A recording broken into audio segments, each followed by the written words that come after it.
Thank you so much. Krista's given me a lot of credit, but what's really true is that I wouldn't be standing here if it weren't for you and for a whole lot of other women who have prayed me to this exact moment. I feel humbled that of anybody who could have been up here on this stage tonight, it's me, because it could have easily been you. And so I am beyond thankful and gracious that I get to be the one talking with you tonight. I think the easiest thing for me to tell you, or the way to get started here, is really just to tell you the outline of how in the world did I come to be here. So as Krista mentioned, in 2008, I spoke with foster youth, and that grabbed my attention and it grabbed my heart. And like any good Christian woman, I went home and I prayed about it, and I did nothing. I'm joking. I really did do nothing for 9 years. Nothing happened for 9 years until I had a baby. And as I was rocking her one night in our chair, and she was not a sleeper, so we had a lot of time to rock together. I remember looking down and thinking to myself about those kids who were aging out of foster care. And I was asking myself, what happens to them? And I was thinking, like, who knows if they're allergic to anything and all the things that a mommy worries about? When is their birthday and how do they know? And it started bothering me. Fast forward, and my children get to go to the preschool area in church, which is, like a day we all should get a trophy as parents, because it's like, oh, we get to finally have a breather. And I'm coming in, and my daughter was a crier, and so she's leaning over and like, where's my mom? Where's my mom? And you've seen all the kids, they come and they cry. And one day I'm walking through the church and I'm looking and I'm like, what happens to those kids who are leaning over waiting on mommy or daddy and they're not coming? And that's when my heart broke. And I'll tell you that my greatest qualification for starting a ministry for foster youth is being a mom. I just figured, you know what? That's what they need, and that's what I have to provide. So in 2017, Lydia's Place took off. It grew really, really fast, largely because of some of the women who are sitting in this room tonight who have helped grow and plant seeds where we prayed together, and now we're reaping the results of those prayers. And really going into 2017, you take that window of time, and I was kind of like Danielle described. I had way too much going on. So I was trying to be a full-time run this ministry. I was full-time trying to run a speaking business where I would go out and speak to companies and that. And I was trying to fake it that I was a stay-at-home mom all at the same time.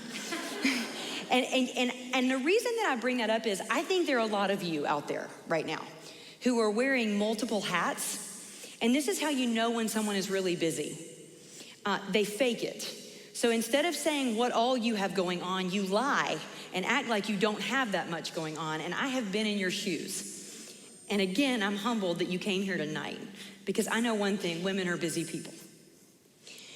So let's fast forward to 2020, and I'm exhausted. I'm wearing these 3 major hats: Lydia's Place, corporate training, mom. And there was a whisper around bingo night on March 12th of 2020.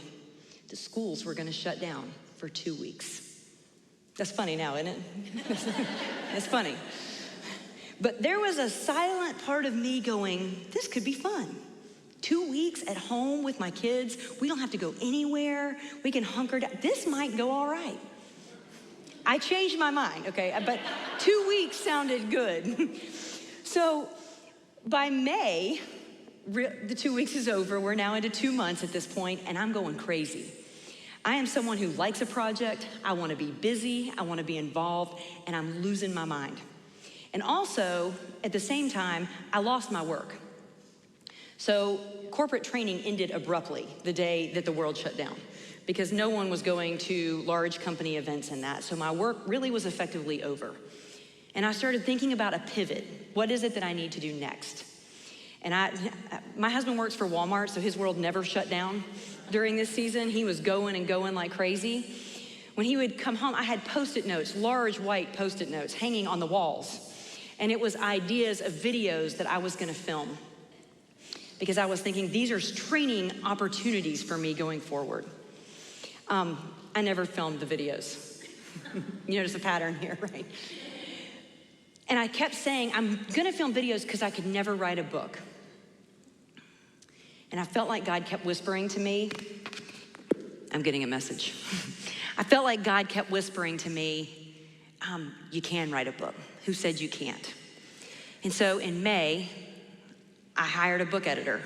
And we took the money I wasn't making and we invested it with this book editor. And I started writing a book called Daddy's Girl. And the point of that book is really to tie together all these ideas I'd learned in corporate training with a whole lot of advice that I'd gotten from some really great parents. Because I kept having the same conversations on repeat with kids aging out of foster care and what they didn't hear from their parents. And so I thought, let me tie all this together. But ultimately, let me point them to it does not matter what your earthly father was like, because you have a heavenly Father who adores you. And that was really the point of the book. And I started writing.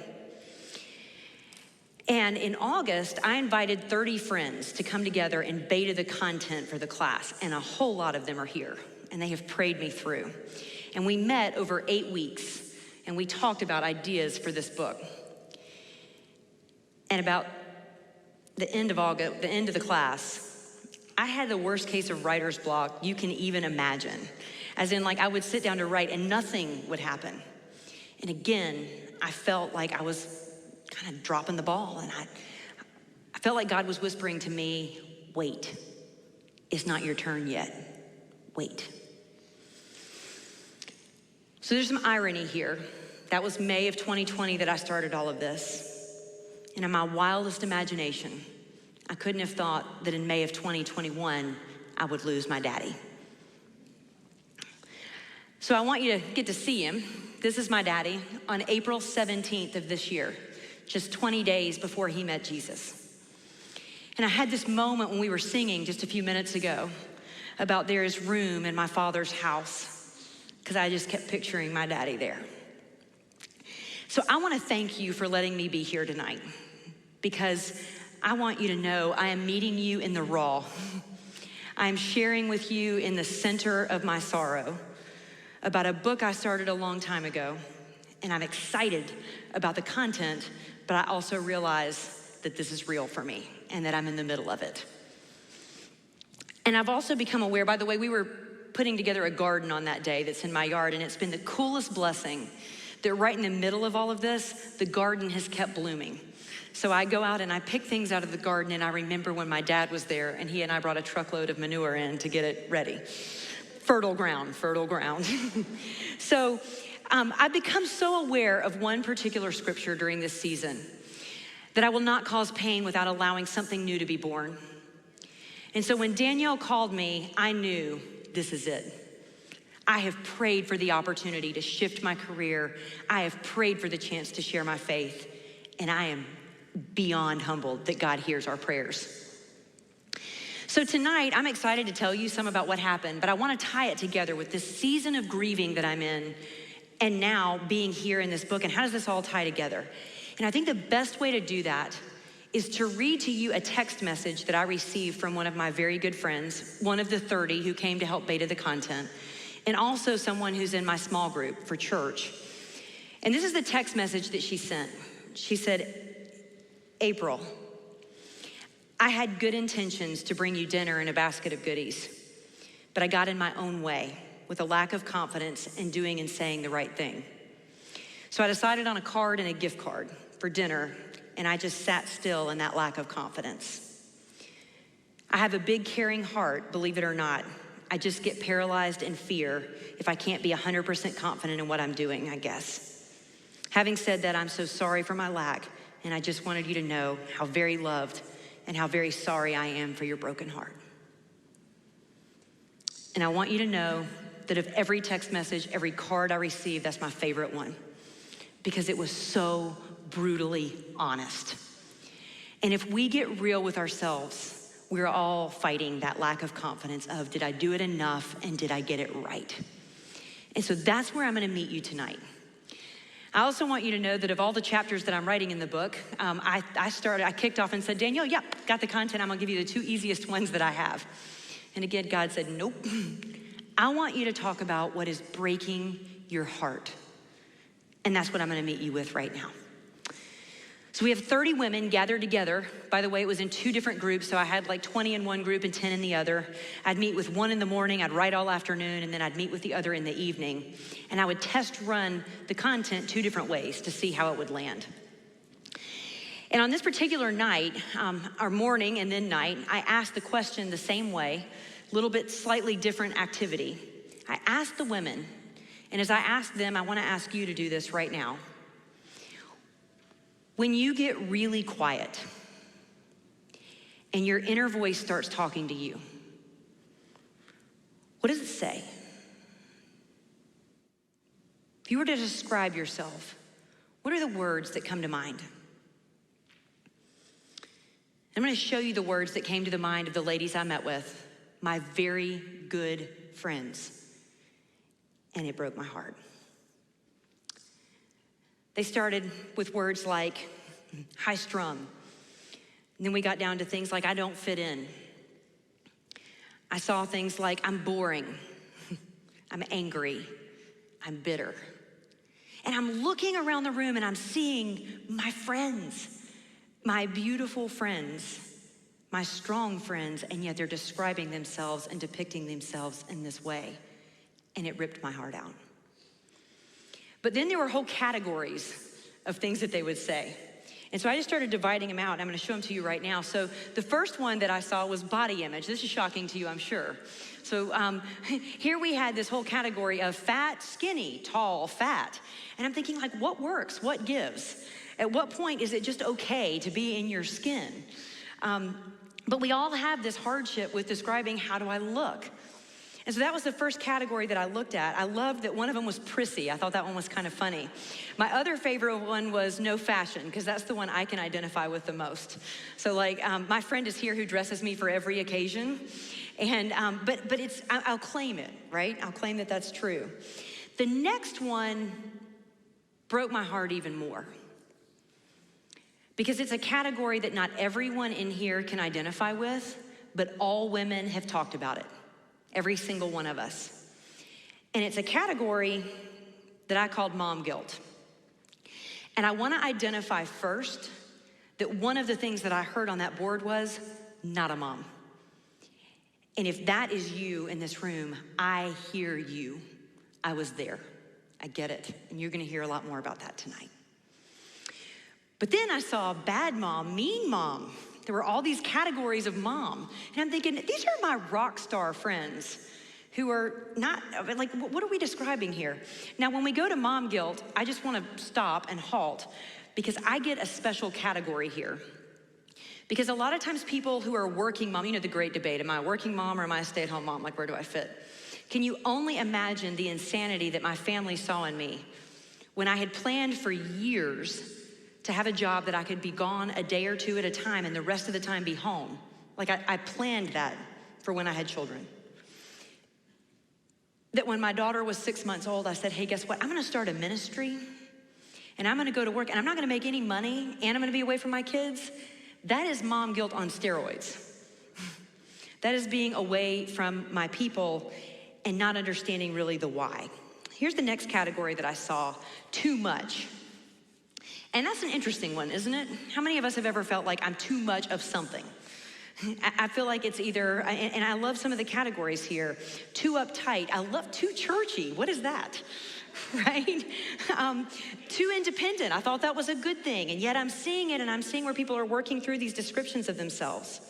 And then there was another category, and that one hit us with not enough.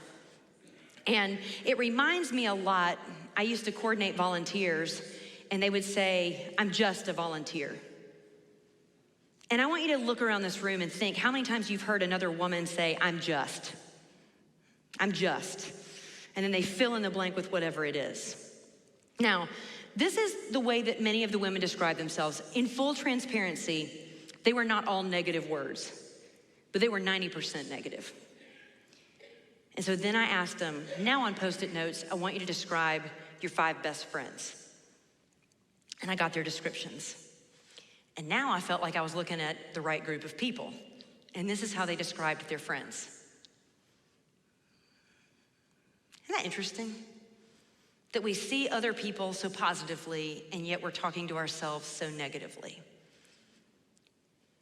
So the following week, or 2 weeks later, I don't remember, one of my friends, Angela, who was in the group, brought in a picture. And it's an important picture to what we're talking about tonight. It was a picture that her daughter, Elle, had drawn at school when she was 7 years old. So she was 7 at the time. And basically, she was supposed to color a picture of herself, and then she needed to describe herself. And these were her words: funny, love, artistic, kind, smart, pretty. And Angela said, I had to bring it to you, April, because I wonder, like, when do we quit thinking the good? When do we forget that we have good in us? Why was she okay describing herself this way? And Angela gave another insight.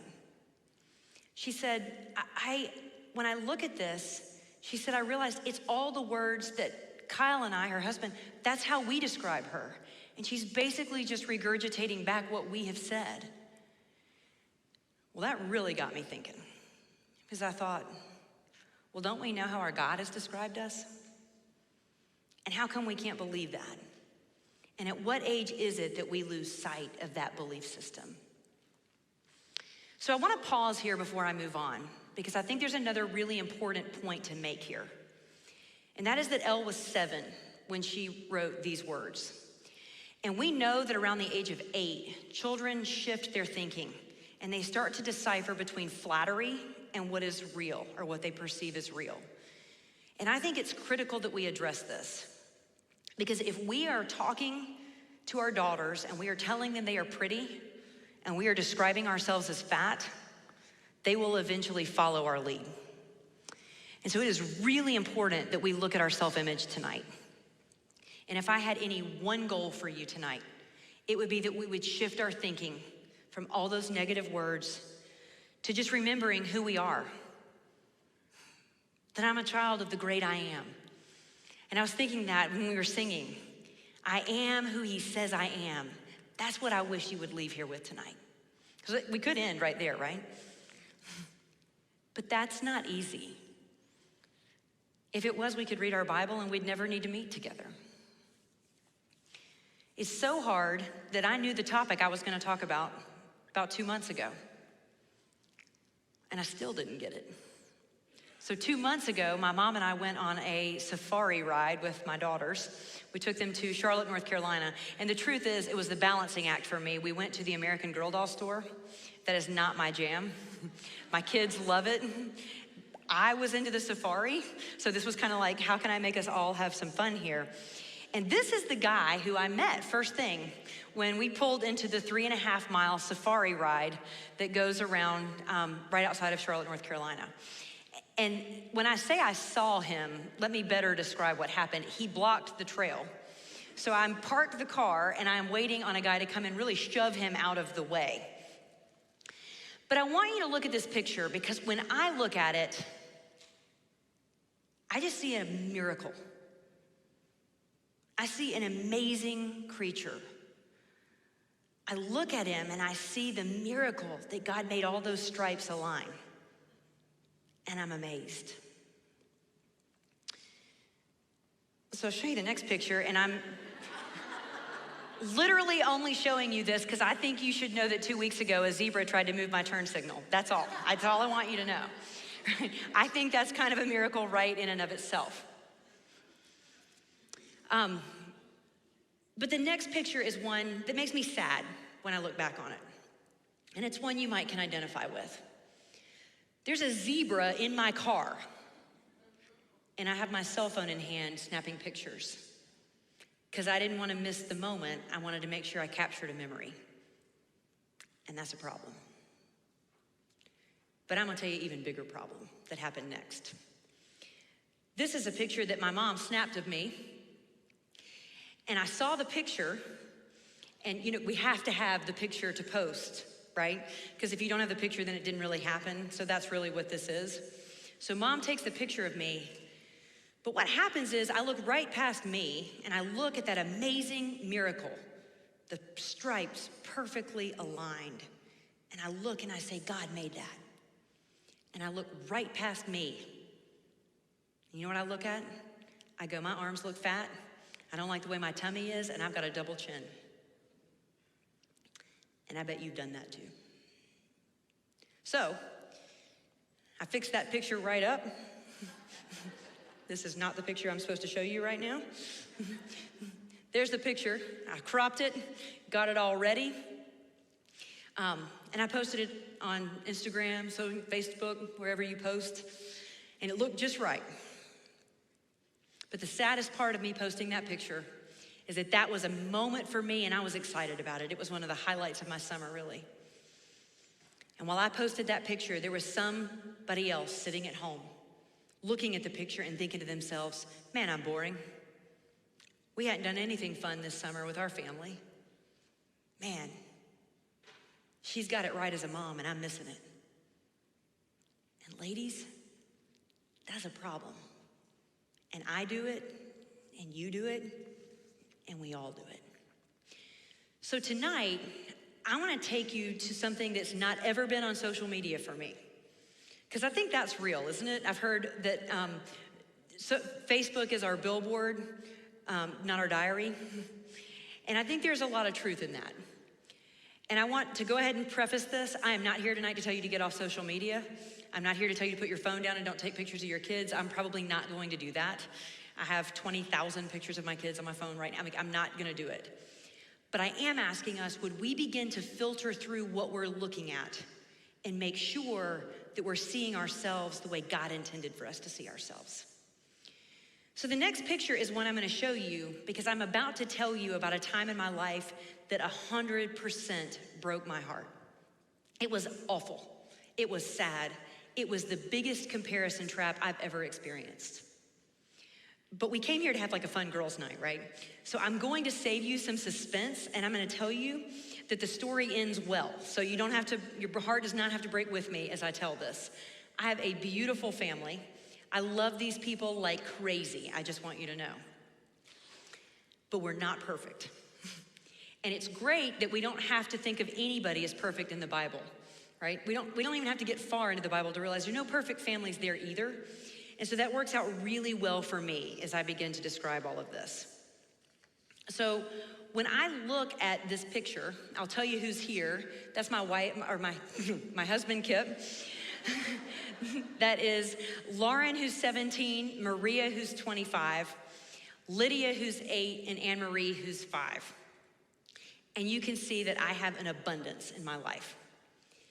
But I think this place should also just cause us to pause for a moment and just have a collective moment of sorrow for my husband and all these women that he lives with. We have a 20-year age gap in our kids. And he has girls just surrounding him everywhere. So I just want to acknowledge that. But I also think it's important here to acknowledge that there is often a rub between women. And it doesn't really matter what the context of the relationship is. It could be friendship, it could be a mother-daughter, it could be sisters, it can be coworkers or colleagues, it can be a boss and an employee, but there is often just a hard time between women. I remember after my first job working with all women, I had one requirement for my second job. There are gonna be some men in the office. I was like, I'm not surrounding myself by women again. Now, we know that biblically, we could stop right there in Genesis. We could meet two different sets of women there who get into a comparison trap. But I'm gonna push us straight past Genesis, and I'm gonna move us into Samuel, where we meet Hannah. Now, in full transparency, I want you to know where my motivation for tonight came from. I was reading Bible Bells with my daughter, and we were reading the story of Hannah, and I did what you might do. I immediately thought of the power of prayer. And that's the assumption I made about the book. And by the way, it does cover that. It covers a lot about how she prayed, and it was powerful. But as I was reading with her, I noticed something completely different in the backstory of Hannah. And that's where I want us to land as we look tonight at Samuel. We've gone the wrong way. So when we look at this, we meet a man named Elkanah. He had 2 wives. Let's just stop. That has to be trouble. I just can't even imagine, right? One was called Hannah, the other Peninnah. Peninnah had children, but Hannah had none. Year after year, ladies, I'm just gonna have to read from the Bible. Year after year, he went up to his town to worship and sacrifice to the Lord Almighty. And whenever the day came for Elkanah to sacrifice, he would give portions of the meat to his wife Peninnah and to all of her sons and daughters. But to Hannah, he gave a double portion because he loved her, and the Lord had closed her womb. Because the Lord had closed Hannah's womb, her rival kept provoking her in order to irritate her. This went on year after year. Have we ever been there? And it does not have to be about children. It's about, I want this, and I don't have this. And so every little thing feels like it is provoking me and pushing me. And when time gets in the middle of that, it hurts. And it hurts really bad. It's the years you spent waiting on that job promotion, and then it doesn't come. And you go, I missed it.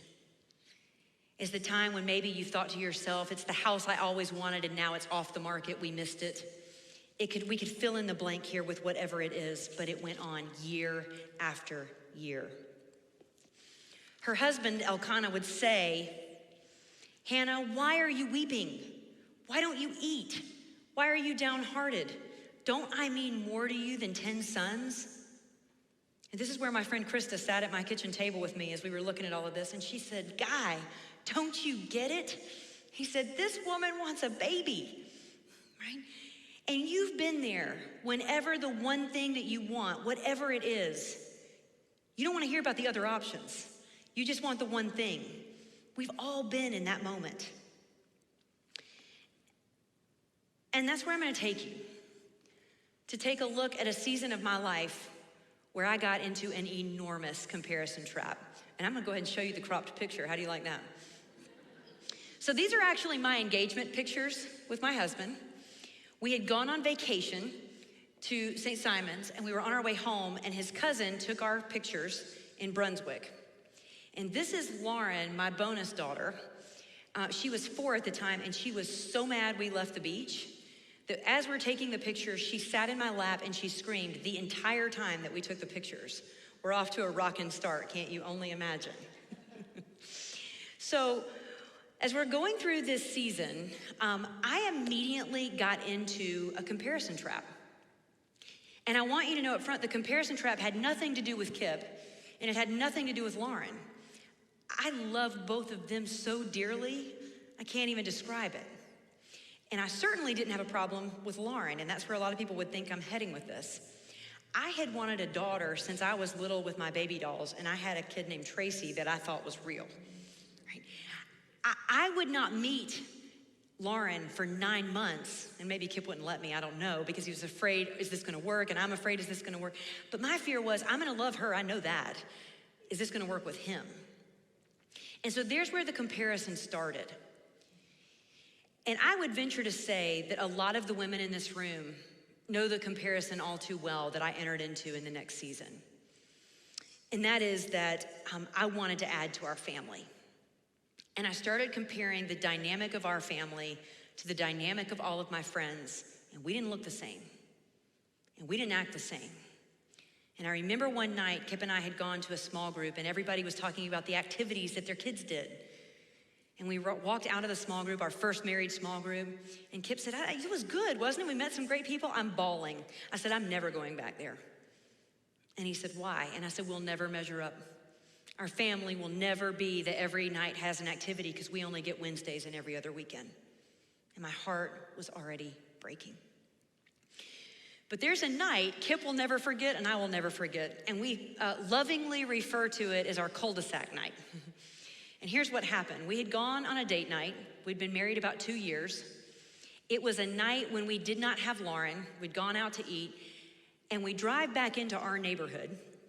And as we're driving, I say to Kip, keep driving.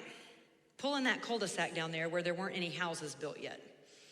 And he's looking at me like, what? And I don't know if I thought I needed to corner him or what, but the conversation was critical, and I didn't want him walking away in the house. Like, I needed his undivided attention.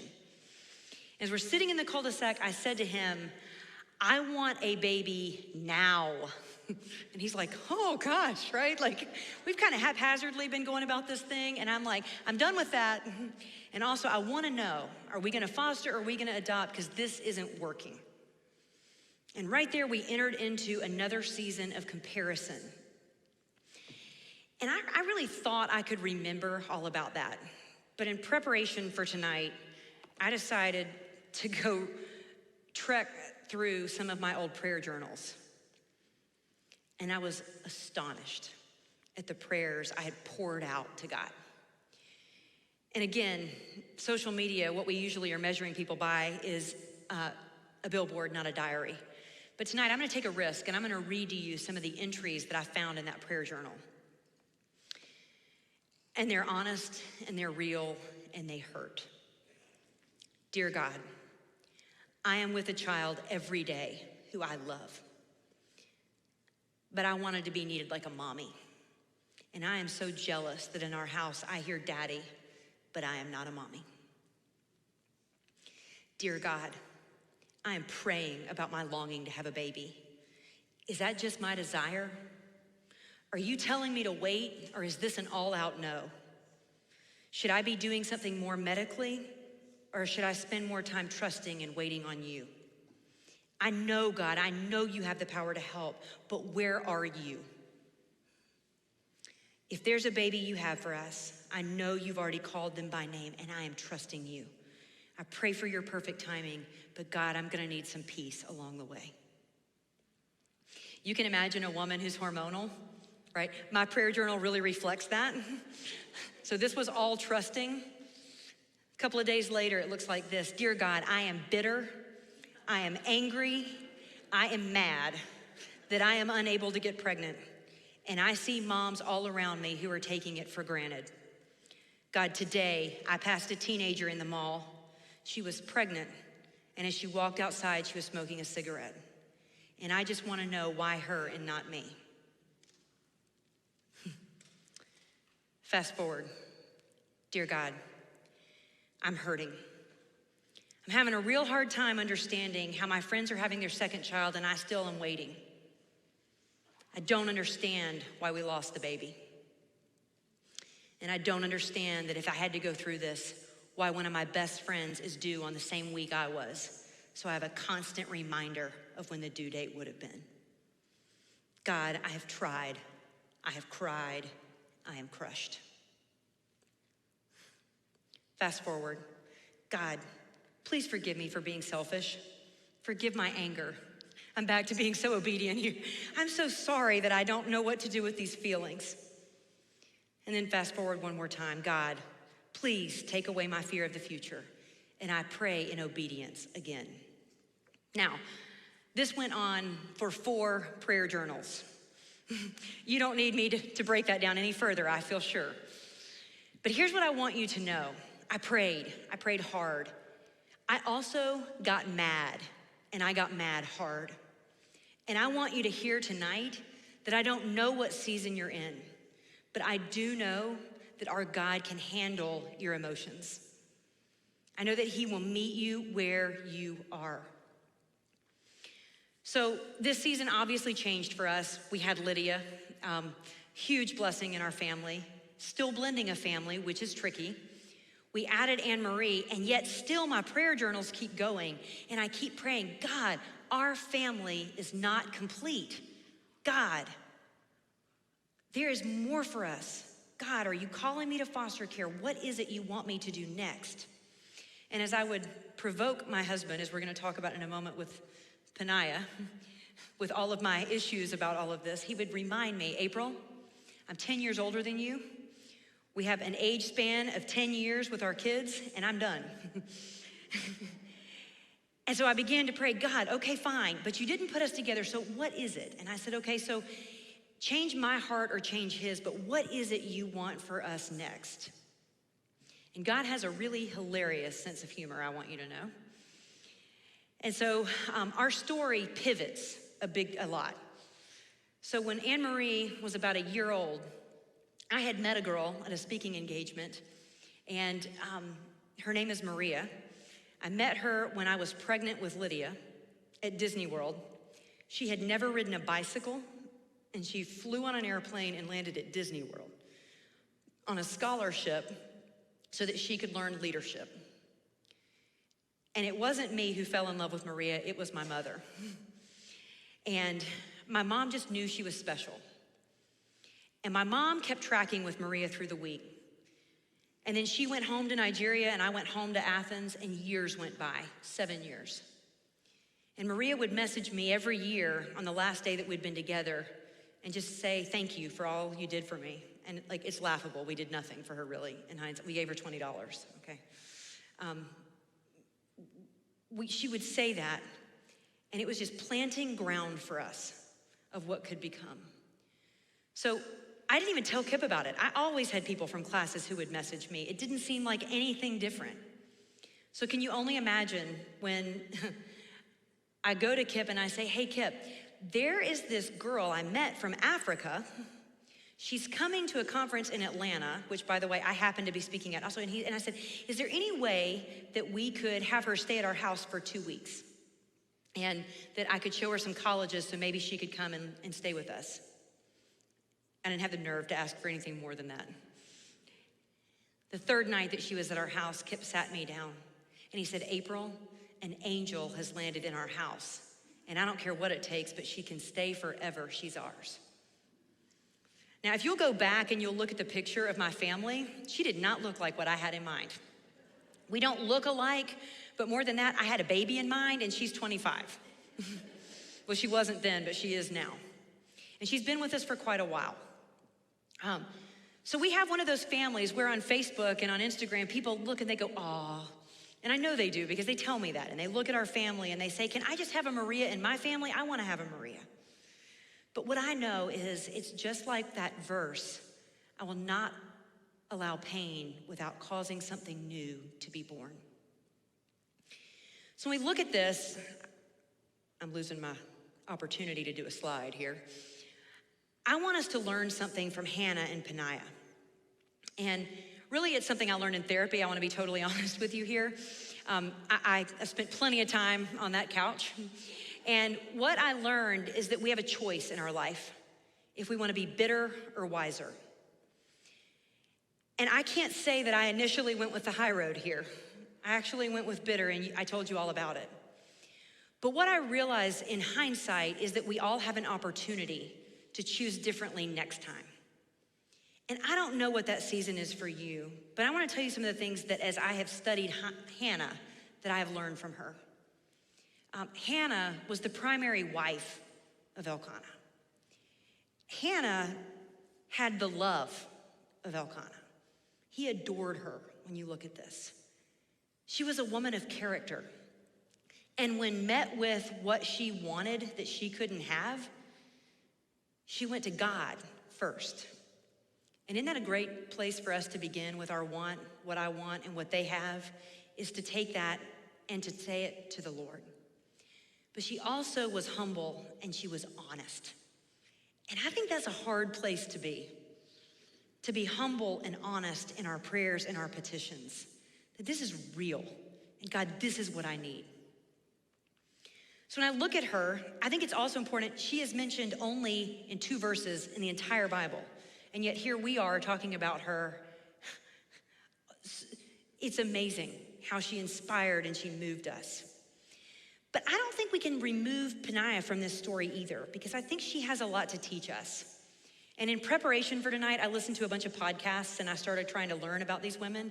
There are a lot of them out there who just blast Peninnah, who say she provoked, she was evil, she was mean. I'm looking at Suzanne, who's my disciple in here, and she said to me, I feel sorry for Peninnah.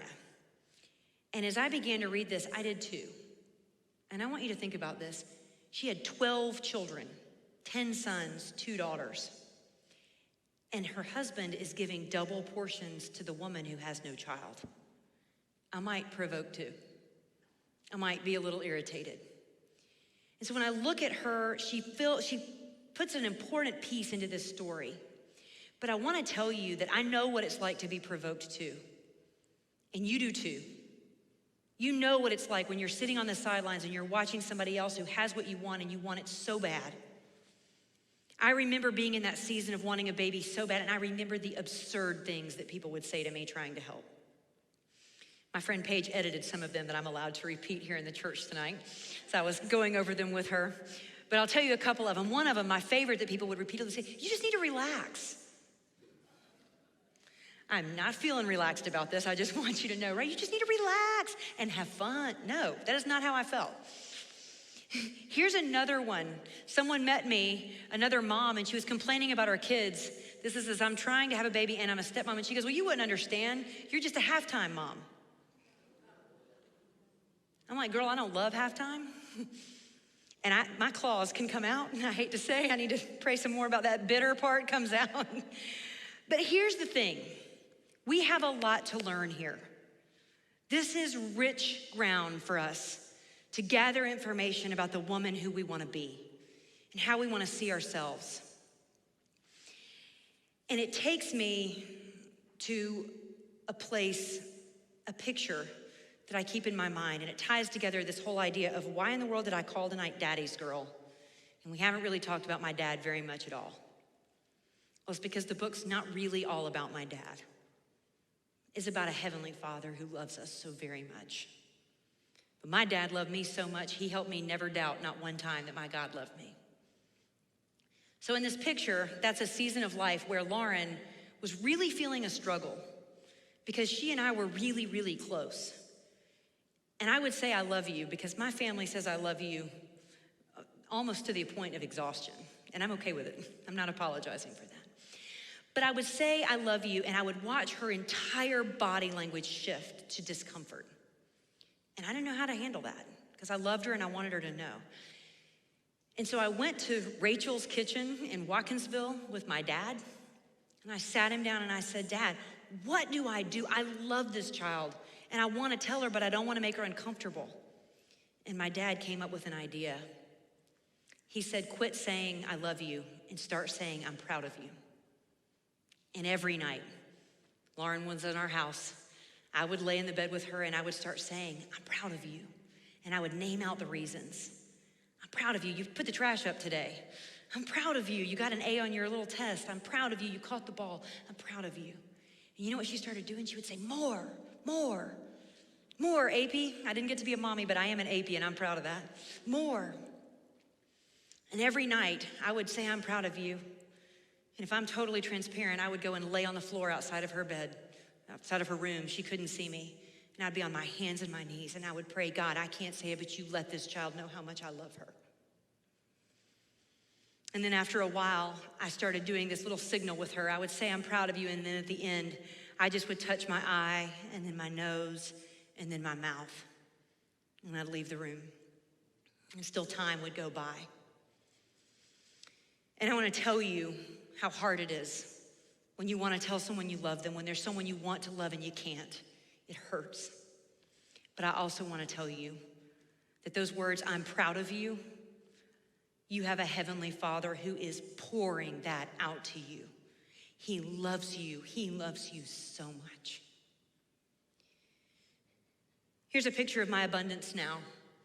It'll forever be a sign to me that my daddy loves me so much in heaven because I have these girls.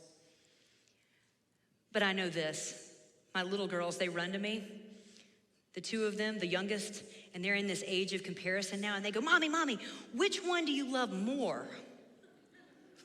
You're right. I couldn't pick which kid I loved more better than I could pick a star out of the sky. It's not possible. But my friends, God can't pick a favorite one either.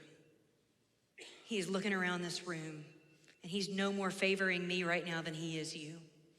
He loves you. He adores you. And I don't know where tonight's message ends with you. I don't know where you are. I don't know if you're here in a celebration, if you're in a season where things are going really good and maybe you're experiencing some of this abundance. Or perhaps you're in a season of heartache or a season of waiting. Maybe you're in a season of, I don't know the answer yet.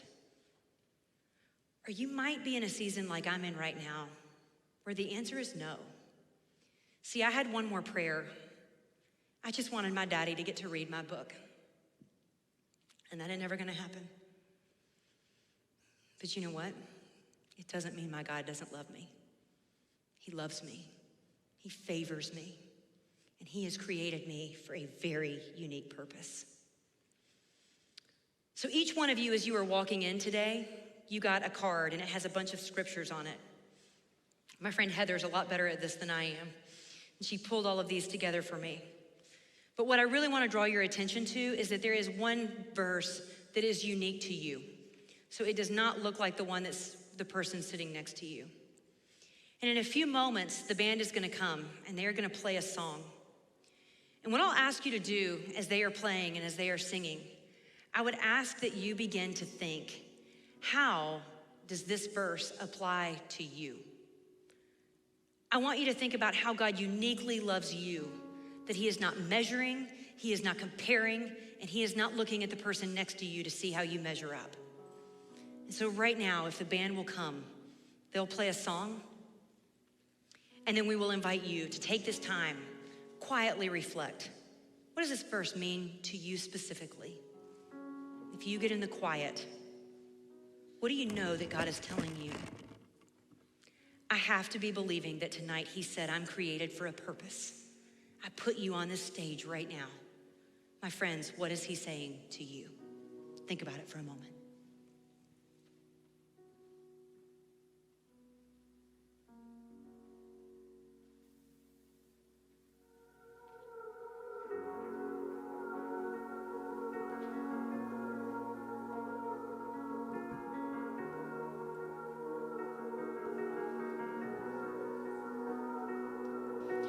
I keep fighting voices in my mind that say I'm not enough.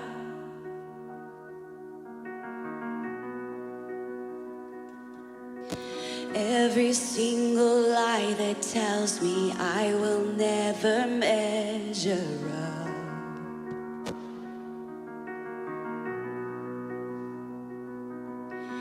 Am I more than just the sum of every high and every low?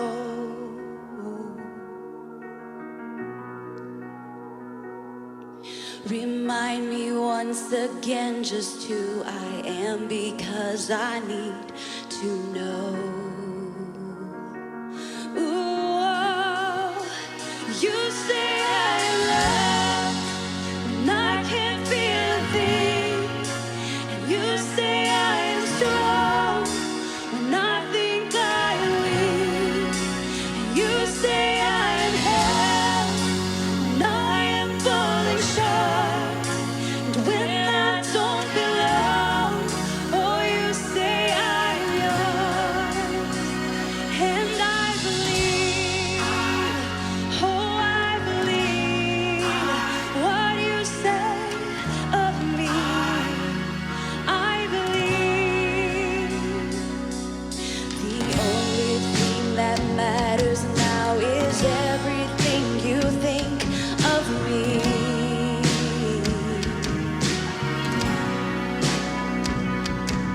In you I find my worth, in you I find my identity.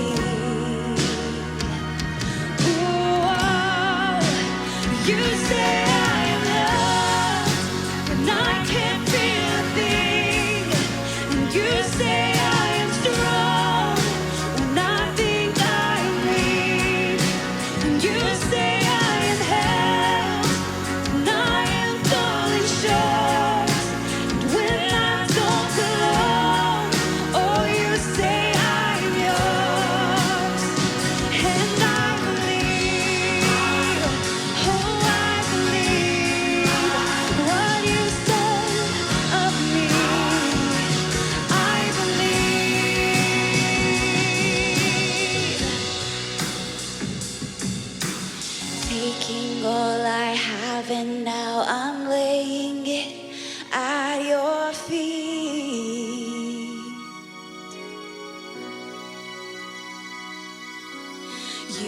have every failure, God.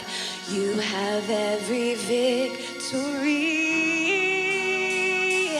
Oh, you say I am loved when I can't feel a thing, and you say I am strong when I think I am weak, and you say I am held when I am falling short, when I don't belong. Oh, you say I am yours, and I believe. Oh, I believe what you say of me. Oh, I believe. Oh, I believe. Oh, I believe. Yes, I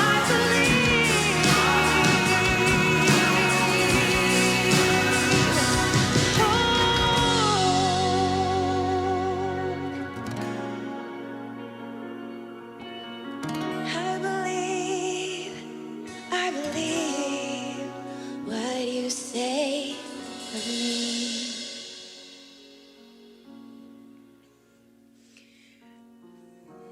My friends, I just want you to know that I told you about that sign between me and Lauren. And over years, I got to add some words to it. I got to say, I love you. And it still makes her uncomfortable, but I'm over it now. But here's the thing. Once or twice, I've seen her make that sign across the room at me. And I take that over 1,000 I love yous. And I want to tell you something. Sometimes I think we're waiting on God to audibly say, tell us something. And I don't think that's how it always works. But I promise you, He is sending you signs. He is looking at you. He is calling you by name.